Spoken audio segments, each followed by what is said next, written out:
this is where the law becomes problematic, where you need a FISA to go up on someone who has a connection to an FTO, a foreign terrorist organization.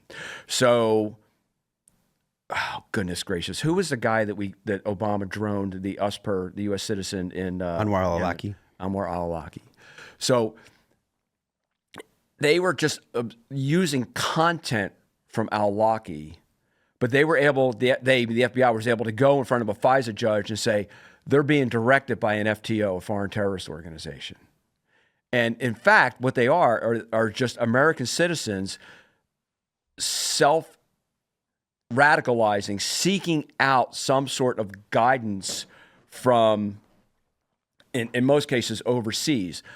Really, when KSM, Khalid Sheikh Mohammed, went to Guantanamo Bay, that essentially ended the foreign-directed, FTO-directed attack possibility in the United States.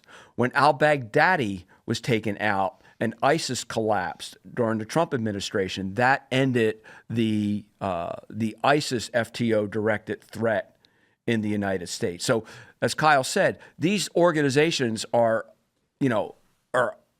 on everywhere across the Middle East, from the Sahel, North Africa, the Middle East, through the Caucasus. They exist.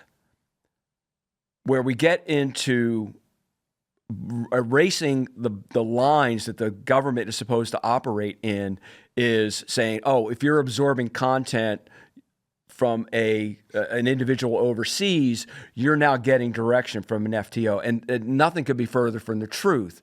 So there are over 1.3 billion Muslims in the world. If the Islamic faith was a problem to the Constitution and American security, we would know about it. What the issue is with that far fringe known as Wahhabist. Yep. Osama bin Laden, Khalid Sheikh Mohammed, Zawahiri, al-Baghdadi, ISIS, those groups. So what we have are life. Life is complex. What the Wahhabists offer is simple solutions to complex problems. And people gravitate towards this. And we saw that with the Tsarnaevs. When the Tsarnaevs went to trial, when Tamerlan was dead, Jahar, we were able to show to his defense team in discovery the whole self-radicalization process that he went through. But it was all self-initiated on his own initiative. But yet we were able to get a FISA because that content was being developed overseas. He wasn't receiving direction from anyone. No one from Chechnya or Dagestan was directing him. But because that content was developed overseas, you can get a FISA on somebody. So this is where it gets really murky, where the lines are painted on the road and then they just get run right over while the paint's still wet. So that further devolves into these right-wing, as President Biden said in Philadelphia and has repeated numerous times, that it's domestic violent extremists that pose the greatest threat to the country. Michael Shellenberger's finishing up a piece. He did a deep dive on the data. The data doesn't support that. Mm-hmm. That's the narrative that you hear, and obviously because of the fact that, like, for 12 of the past 16 years, we've had a Democrat in the executive, large, usually majorities of Democrats in the House and Senate. So that's something that the left has politicized in the U.S. But it's not even. So consider this. It's not even the politics of it. It's a cultural problem. We were talking about it before we got started here, but one of the things that happened is that the political left has basically demonized American values. Yes. They've demonized the things that we used to agree with. I had a very reasonable conversation. My mother-in-law is on the left and is a reasonable human being. And when we sat down, I said, let's just put this to a fine point.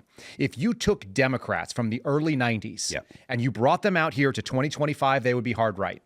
That's how far the Overton window has shifted. If you look at the Trump administration, you've got Donald Trump, who was in the 90s and aughts a Democrat. You've got RFK, who's always been a Democrat. Tulsi Gabbard, who moved over from the Democrats because of things like what we're saying. She was being watched by her own government as a lieutenant colonel. By the way, we're about to see that happen in Los Angeles as well. I heard Adam Carolla talk about it the other day on his podcast, sitting in a hotel room. So this was like a viral video. And it was a fantastic argument. What he said is, everybody has these great theoretical ideas. This is the way the world should work, and this is how it should operate. And if you're very successful, you're like, I'm successful. I have a lot of money. I'm a big Hollywood star. Right up until you got to go pull permits and deal with the building commission. And you start running headfirst into actual government that you actually voted for, and you realize it doesn't work in reality the way it does in theory. And that's only, he was referencing California government. He wasn't talking about federal government. Correct. Which is the biggest Leviathan possibly on earth. Maybe China's got a bigger government, more in depth, but the United States is definitely one of the largest governments in human history. But consider the cultural issue, because you talked about politics of it, and that's one thing. But the cultural issue is that we've had a political left that has been going into the cultural space and telling young kids that the place you're from is racist, it's sexist, it's misogynistic, it's Islamophobic, it's very bad and no good. And when you start doing that, what you've created is an opening for some people, not a lot, but a small enough people that you can find now folks that are going to look for an answer. Well, if this is so bad, what's good? And as George just said, and I think it's a very succinct way of saying it, when you present a simple answer to very complex problems and you open up the possibility that your homeland is the problem, that you are the enemy, then you've got now fertile ground for some of these self-radicalized, people to pop up. And they do grow there. And so we're creating them.